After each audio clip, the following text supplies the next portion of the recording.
Hoy les traigo una charla que va a ser un poco de prácticas, de formas de trabajo, repasando algunas experiencias que tenemos en diferentes clientes, con Naranja incluso, y que tienen tienen un poco una mirada técnica que en algún momento nos vamos a entrar, así que seguramente voy a intentar entender cuánto saben de Machine Learning, cuánto saben de inteligencia artificial generativa, y en función a eso que sea lo más colaborativo posible y se lleve una linda experiencia. La charla se llama El lado invisible de trabajar con inteligencia artificial, porque hay un montón de cosas que suceden puertas adentro que llevan tiempo y hacen a una solución robusta de verdad. O sea, cuando queremos pasar de algo que quizás o trabajamos en nuestra PC, experimentar un agente propio, a algo que escala, la verdad que tenemos que usar otro set de herramientas que son realmente complejas y que vale la pena pegarles una miradita.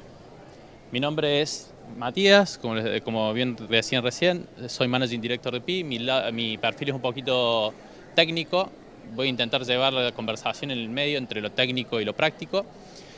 Y quería empezar un poco contándoles y preguntándoles, primero a los que están acá presentes, ¿quiénes saben algo de Machine Learning? ¿Hay alguno que sepa de Machine Learning? Ok, un par de personitas. ¿Quiénes han estado experimentando ya en proyectos propios de IA generativa? ¿Alguno ha usado algo de GPT, algo para hacerse un agente propio? Quizás incluso en ambientes tipo, me pagué el GPT Plus y me hago un agente por ahí. Bien.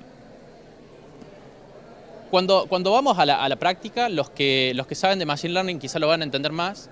Esto es un proceso que es iterativo. En Machine Learning uno itera una hipótesis y dice, bueno, se plantea un problema bien científico y apuntando a un norte, por así decirlo, itera n veces hasta ir mejorando ese método, ir mejorando los parámetros, ir mejorando la calidad de los datos y ir obteniendo diferentes resultados hasta llegar a lo que buscamos. Eso es un proceso de medición, es iterativo, es incremental. En GenAI el modelo ya viene listo. O sea, no hay que entrenar un modelo, nunca hay que entrenar un modelo. El LLM viene tipo out of the box y lo tengo que usar. ¿Pero qué itero? Itero sobre los prompts. O sea, le tiro un texto y le digo respóndeme en función a esta instrucción y me responde de una forma.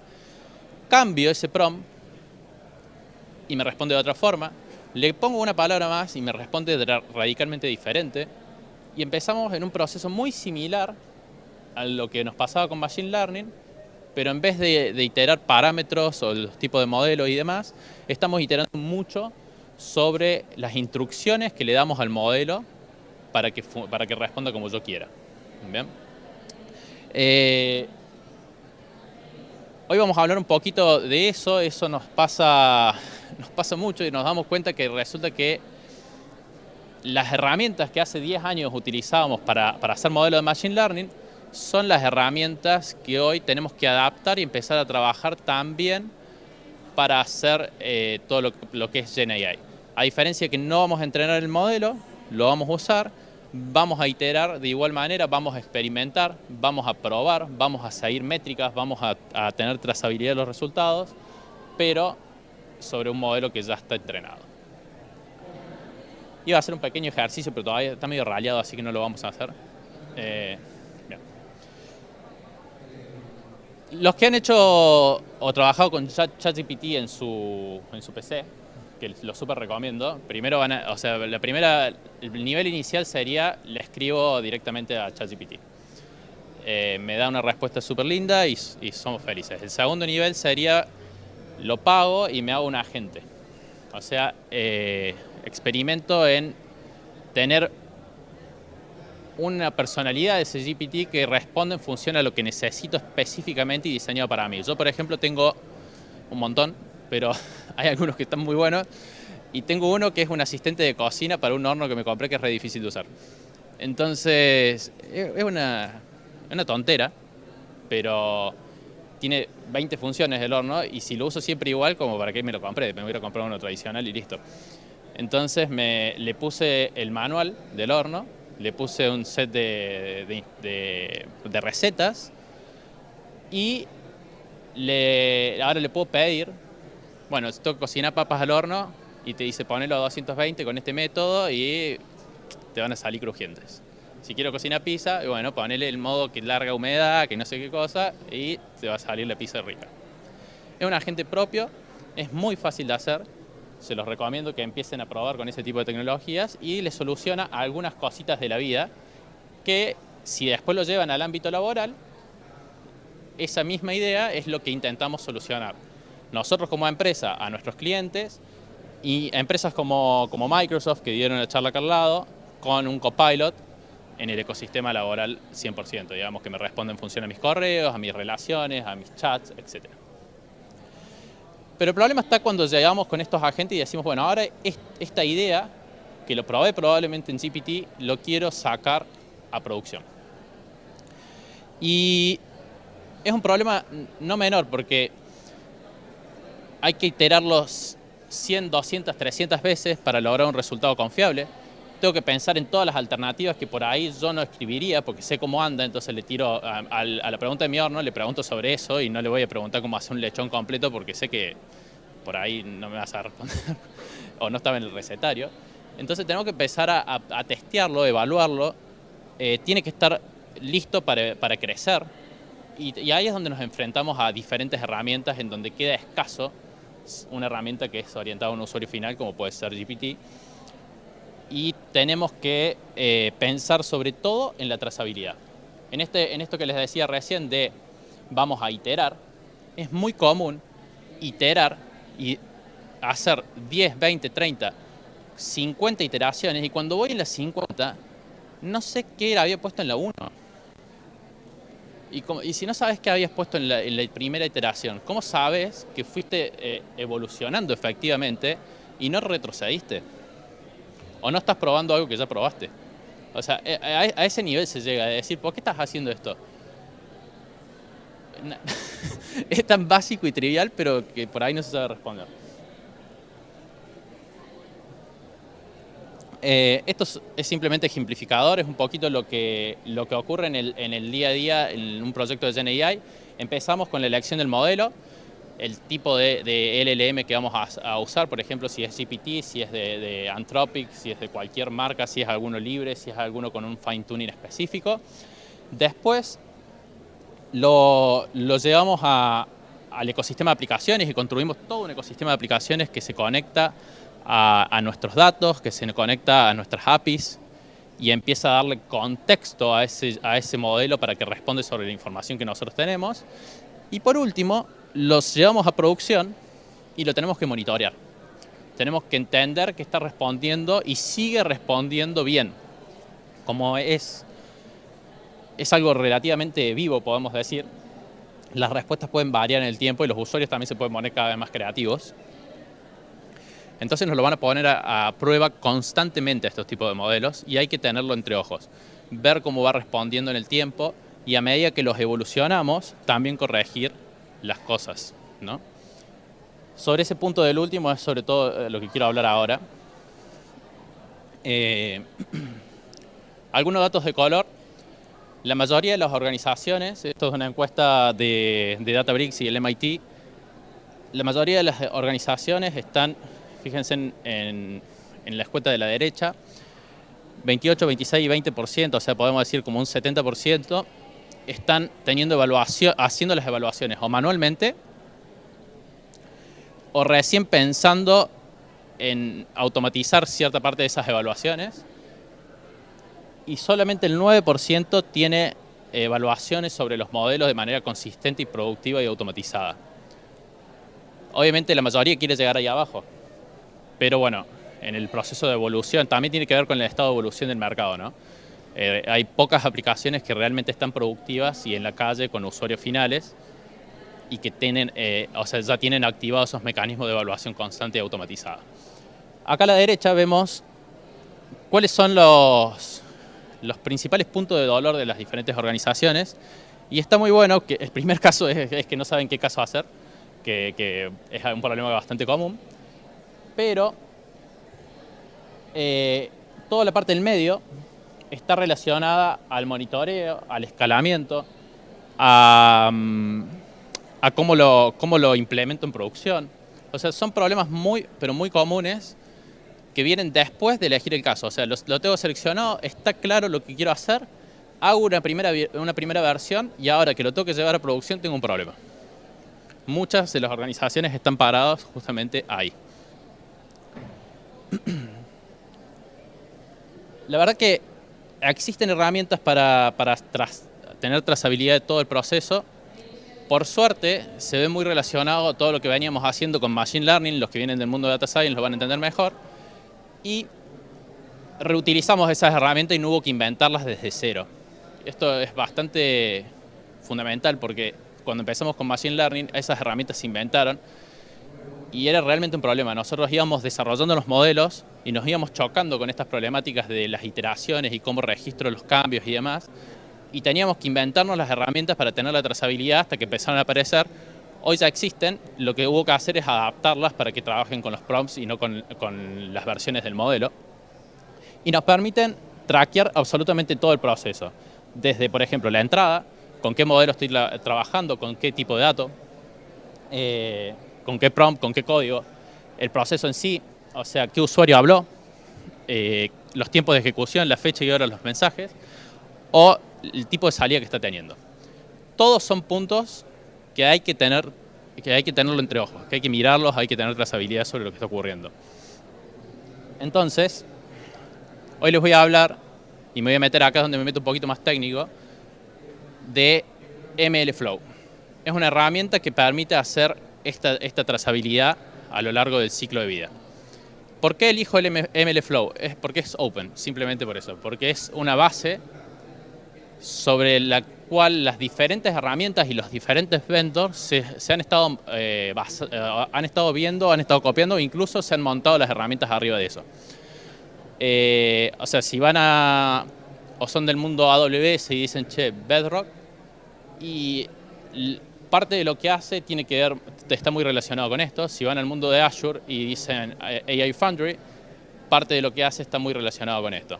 MLflow es una herramienta, una de las más adoptadas a nivel comunidad en lo que es trazabilidad de modelado de Machine Learning y últimamente para todo lo que es inteligencia artificial generativa. ¿Qué me permite hacer? Arriba tenemos el ciclo de vida, desde la construcción, testeo, deployment y monitoreo, y abajo las diferentes cosas que me permite trabajar. Desde la experimentación, la trazabilidad y observabilidad, el manejo de los modelos, la evaluación, el serving, que eso está más orientado a modelos de Machine Learning, por supuesto, y Gateway y Prompt Engineering, que es una parte bastante de lo que vamos a charlar ahora. Resumiendo, podríamos decir que en esta herramienta vamos a poder ver los experimentos, que es una idea de lo que sería un proyecto, por eso se llama experimento, porque es bien científico, es decir, quiero probar algo, quiero encarar una hipótesis y voy a experimentar. Trazabilidad de los modelos que voy a usar, tengo diferentes colores, hoy hay miles de modelos, entonces podríamos usar cualquiera, y los diferentes modelos, por más de que sean similares, van a dar diferentes respuestas y hay que tener trazabilidad sobre eso. Y los prompts que escribo. O sea, cuáles son las instrucciones precisas que le di para ese modelo, para ese tipo de dato y obtener los resultados que obtuve, ¿no? ¿Cómo funciona? Después pongo un poco de líneas de código, pero básicamente es una buena práctica de codificación. O sea, cuando yo codifico las instrucciones, o levanto el modelo o le paso en la aplicación el prompt que tiene que utilizar, voy a agregar una línea que me hace un logueo. O sea, me guarda la información que quiero en el momento que quiero. Tiene tres partes, lo que le decía recién, experimento, modelo y prompt. Un experimento sería como un proyecto, algo que quiero probar. Cuando decido qué es lo que quiero probar o estructuro mi idea de lo que voy a hacer, empiezo a hacer lo que se llaman corridas. O sea, empiezo a ejecutar las iteraciones que necesitamos. Por ejemplo, en lo del horno sería, le doy el manual del horno y en primera instancia le escribo que es un asistente de soporte o que me va a ayudar a cocinar. ¿Bien? Entonces le tiro una pregunta y le digo, bueno, ahora quiero cocinar papas fritas o papas al horno, ¿qué me da? Y me tira un par de respuestas. Quizás no estoy contento con la respuesta porque quiero que sea más específico en la salida, o sea, que me dé instrucciones de qué hacer previo a meter las papas al horno, ¿no? Además de poner el horno en funcionamiento. Entonces hago una segunda iteración y le doy un recetario. ¿Ven? Y le tiro instrucciones, o sea, no solo tiene el manual, sino que también tiene un recetario. Y además, a nivel de prompt, le digo, primero me das la receta y después me das las configuraciones del horno que necesito. Esa es mi segunda corrida. Entonces, para cada una de esas corridas, yo en el medio voy a probar cómo me responde, entender las respuestas y volver a correr a hacer modificaciones sobre el prompt o sobre lo que necesito, y ahí voy a tener las N corridas. Cada corrida tiene métricas, que es acá donde nos tenemos que poner técnicos y hay que definirlo. Es súper importante entender qué quiero medir y que esas métricas sean entendibles y tengan trazabilidad en el tiempo y las pueda reproducir. O sea, si voy a correr voy a hacer otra corrida igual, poder utilizar la misma métrica para comparar, en cierta forma, los resultados entre las diferentes corridas y ser objetivo en los resultados que estoy obteniendo. Pero también voy a poder ver en la herramienta misma lo que está ocurriendo a modo usuario, porque yo en un escenario de prueba está muy bien, lo dije yo puse el contenido, yo lo probé, yo obtuve los resultados, pero si esto lo largo para 500 personas, 100 personas o 10, ya son otros los que prueban. Entonces los resultados los tengo que tener para poder monitorearlos después de que ocurren y empezar a ver las salidas, también para tener gobierno de lo que está ocurriendo, para asegurarme que no responde cosas que no tiene que responder y sea todo dentro de un contexto de lo que queremos, como lo que se llama AI gobernada, o toda la parte de gobierno de datos y demás. Entonces, acá, por ejemplo, vamos a poder ver los chats, las instrucciones, las respuestas y podemos navegar y entender paso por paso lo que fue ocurriendo. Otro de los puntos que tiene es el tema de modelos, es decir, qué modelos tengo disponibles y poder tener versionado de lo mismo. Esto sirve mucho para Machine Learning, por supuesto, pero también a la hora se fue medio loco. También a la hora de trabajar con modelos de IA generativa, el modelo no es solamente el modelo. Hay veces que puedo tener el modelo con un ecosistema de aplicaciones ya conectado. Por ejemplo, un modelo de GPT que está conectado a una calculadora y sabe sumar. Nativamente un modelo no sabe sumar.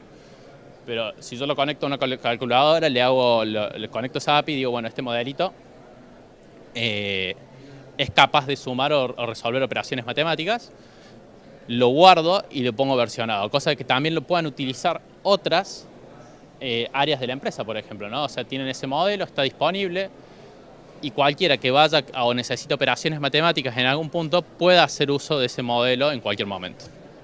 Y por último tenemos la parte de prompts, que no sería para el monitoreo de lo que son las salidas, sino que tiene que ver con formalizar la creación de prompts y armarlo como paquetitos. Piensen como el prompt como instrucciones que puedo paquetizar y reutilizar. Es decir, si vamos al caso, vamos a poner el caso de Naranja, que es el principal sponsor. Si vamos a este caso y queremos que tenga una personalidad que tiene que ver con el carácter de la empresa, de cara al usuario, ese prompt en el cual yo defino la forma en la que quiero que responda, debería ser para todas las aplicaciones de GenAI de igual manera. Entonces no hay que inventar la rueda 100 veces. Cuando yo tengo una respuesta estandarizada que ya me sirve, lo guardo, lo paquetizo, tengo ese prompt versionado y lo empiezo a reutilizar en N aplicaciones. Además, a medida que hago mejoras en el prompt, bueno, no se ve, pero a medida que hago mejoras en el prompt puedo comparar las diferentes versiones como si estuviéramos programando y ver cuáles fueron las palabras que cambiaron en ese prompt y cómo se fue sucediendo eso en el tiempo, lo cual me permite entender un poco lo que está ocurriendo y cómo funciona. Eso se ve ahí. Fíjense ahí en la parte roja y verde, son los cambios que hubo en el prompt, son sutiles palabras, pero que hacen el versionado, realmente cambia cómo responde un modelo en función de esas palabritas mínimas. Y tenemos una versión nueva, la tenemos almacenada y podemos reutilizarla en N modelos. Bien. Un punto más que les quería dejar es un paso más allá. Hoy el modelado, el modelado de los prompts está siendo muy manual. O sea, hay prompt engineers que se dedican a pensar las instrucciones correctas para que el modelo responda como yo quiero. Y ya hay herramientas que nos facilitan ese problema. Y si lo pensamos desde el punto de vista matemático, en realidad es un problema de optimización. O sea, podríamos abordarlo de esa forma, es decir, itero de vuelta n veces sobre una instrucción, comparo métricas y en función a eso cambio ese prompt, pruebo otra cosa, comparo métricas, cambio, pruebo, podría ser una optimización bayesiana, cualquier tipo de método que se les requiera utilizar para mejorar el prompt y no tener que escribirlo. Entonces, herramientas como DSPy, que estaba ahí recién se veía, nos permiten llevar este proceso de creación de prompts a otro nivel, en donde yo le doy instrucciones sobre lo que quiero de prompt, o sea, hacemos prompt de prompt, pero le doy instrucciones sobre lo que quiero de prompt y mediante un problema de optimización empiezo a iterar n veces hasta obtener el mejor prompt para lo que yo necesito con las métricas validadas y después hago uso de eso. Entonces, los prompt engineers pasan de escribir el prompt a mano para todas las cosas que necesitamos hacer a generar herramientas que generan esos prompts de la manera más óptima posible, iterada 1000 o 2000 veces o cuantas veces necesite. Por último, se iniciaría de esta forma. Fíjense, las líneas son súper simples. Es logueo. Son líneas que están metidas en nuestro código. No requiere cambiar la forma de pensar. No requiere instalar siquiera una herramienta. Es instalar una librería y trabajar con buenas prácticas. Es como cuando hacemos un try and catch en nuestro código o cuando comentamos el código de manera correcta. Son buenas prácticas que hacen a buenos resultados y a trazabilidad de todo nuestro ecosistema de aplicaciones de GenAI. Entonces, los invito a probarlo, los invito a usarlo y que se lleven algunos puntitos de trabajo, como por ejemplo, son preguntas que se deberían hacer, como están versionando sus prompts, están evaluando las métricas, están traqueando los experimentos de forma estructurada, son reproducibles los resultados, o sea, puedo probar de vuelta sobre lo mismo. Hay un flujo de aprobación antes de pasar a producción, o tenemos las prácticas de seguridad, privacidad y responsible AI aplicadas. Todas estas cositas son las que tienen que considerar antes de salir a producción. Les recomiendo prueben la herramienta, hagan proyectos por sí mismos y los intenten escalar para ver cómo funciona. Esto no es magia, GenAI no es magia, es ingeniería. Así que piénsenlo de esa forma y van a tener buenos resultados. Muchas gracias.